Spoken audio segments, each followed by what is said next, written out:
My friend made the greatest game, and critics agree. It's the top-rated game of 2025, beating Monster Hunter and Split Fiction. The creator of Inscription adores this game. The once president of PlayStation calls it a game of the year. I agree, and I'm calling it now. Blueprints will win. For the past 8 years, I've watched a good friend pour everything into his vision, his time, his finances, even his health. While this is Tonda's first video game, it's not his first game, and certainly not his first puzzle. He's a filmmaker by trade with a flair for design. In fact, before Raw Fury published it, Blueprints was largely funded by Tonda's Magic the Gathering website. But unlike MythicSpoiler.com, this video is spoiler-free. That's important. So what the heck is Blueprints? It's kind of a architectural adventure. It's a sort of genre-defying mix of both strategy, puzzle, and mystery. It's a puzzle roguelike, or the term that I'm fond of, a Metroidvania. Your great uncle has passed away, and in his will, he leaves you his entire Mount Holly estate. But there's a condition. You must find the 46th room of his 45-room mansion, and the rooms reset every day. As you open a door, 3 random options for the room appear. It's like drafting from card games, which, by the way, great double entendre, drafting. And the name of the game itself, Blueprints, is a triple entendre. When the game was first conceived, its working title was Bequest. I've always loved that name because you're on a quest, and that's what you inherit from a will. You are bequeathed a bequest. But a few years into development, some other game called Bequest got released. I've been trying to dig it up, but I think it got delisted from Steam. It's definitely not this vulture game that's somehow also called Bequest, despite having nothing to do with inheritances. It was disappointing to lose the name, but hey,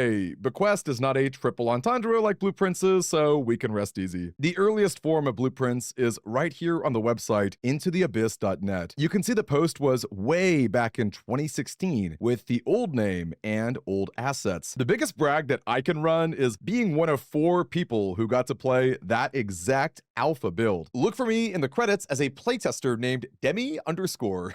Maybe one day I'll share the story of that handle. Into the Abyss, by the way, is a group of fans devoted to a book that was way ahead of its time. It's called The Maze. This was the brainchild of Christopher Manson, and though he has a cult following, he does not have an actual cult like Charles Manson, no relation. Each numbered page in this book depicts a room in the maze, so you explore it by jumping from room to room. And wouldn't you know it, there are 45 rooms in this book, just like Blueprints. The maze is unbelievable. First off, the art speaks for itself. It's a painstaking process to create using pine woodcuts, but the result is otherworldly. When the maze launched, there was a $10,000 prize to solve its puzzle. This had several steps. You had a journey from room number 1 to room number 45, then head back to the entrance in only 16 steps. Hidden within all of this are layers upon layers of riddles based upon what you see and what you read. The prize was split among 12 participants, none of whom fully solved the puzzle, hence the website Into the Abyss. It's a collaborative community with tons of research, and it was Tonda's best lead into finding Christopher Manson for himself. When I say there's reverence for this reclusive and brilliant artist, Blueprints is in fact dedicated to Mr. Manson. Now, that old build of Blueprints, the one you see in these images, after 2 years of work, Tonda scrapped it. That had to be a difficult decision, but the good news is the art direction exploded with style and shading. My friend Legolog helped create these models, and here's what he had to say. My title is Associate Builder. I think I've modeled hundreds of assets for the game because it's all built from scratch. The way Blueprints is structured on the technical side is that every item in the game is being run through the same color map, the same texture map, the same 4 UV maps. So what that translates to is a ton of detailed, unique items in a given space with very low processing need because it's all pulling on the same 4 source material items. rather than individually for each item. So, of course, I'm biased in favor of this game, but as a person and as a gamer, I'm also notorious for missing things as I play. I'm that guy who passes by treasure chests, who needs his minimap. Our community says that I have Demi dementia, and while they might be trivializing a serious illness, they're not totally wrong either. So, this kind of game, with its visual secrets, I'm usually too embarrassed or too impatient to delve deep. But Blue Prince is not just a puzzle game, it's also a strategy game. I love drafting, I love tactics, strategy, adapting on the fly, and this is very intentional hybrid game design. I mean, there's a reason why board game YouTubers are covering Blue Prince. It has deep roots in the board game world. You can see traces of that influence in Tonda's love for games like Seafarers of Catan, Saboteur, Ascension. As you draft your rooms and design your house each day, it feels a lot like you're playing one of these tabletop games, the kind where you manage limited resources and items to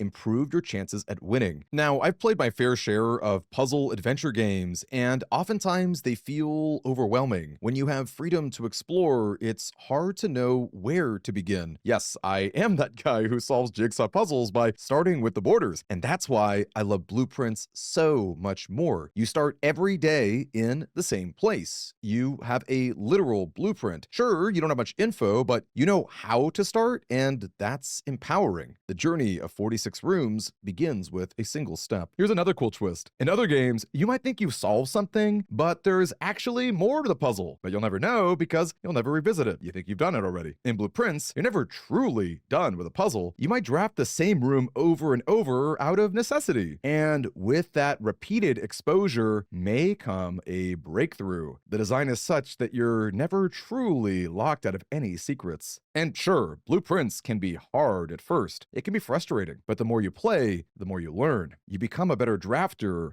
and your goals begin to shift. It's such a great feeling to start a session with a combo in mind and finally pull it off. And if I could give one quick tip, it's that there may be more to a room than just its description, so be sure to see them all for yourself. Oh, second tip, grab a journal and maybe a friend too. It's so easy to get lost in your own head, and you need some sort of record for all of your thoughts. Plus, having a friend around means you know you won't be spoiled. My hope is if you've made it this far, I've sold you on the concept of blueprints and that you'll avoid other blueprints videos, not for selfish reasons, but because you run a very real risk of spoilers, even innocent ones. Remember, please be courteous to others and always be mindful of what you share online. The funniest things about development is that in working with Tonda, he would even be mysterious with his requests, where I'd say, I need this item and I need it to look like this. And I'd be like, okay, I can model that, but I couldn't tell you what it was being used for. And Tonda wouldn't tell me what it was being used for. He would say,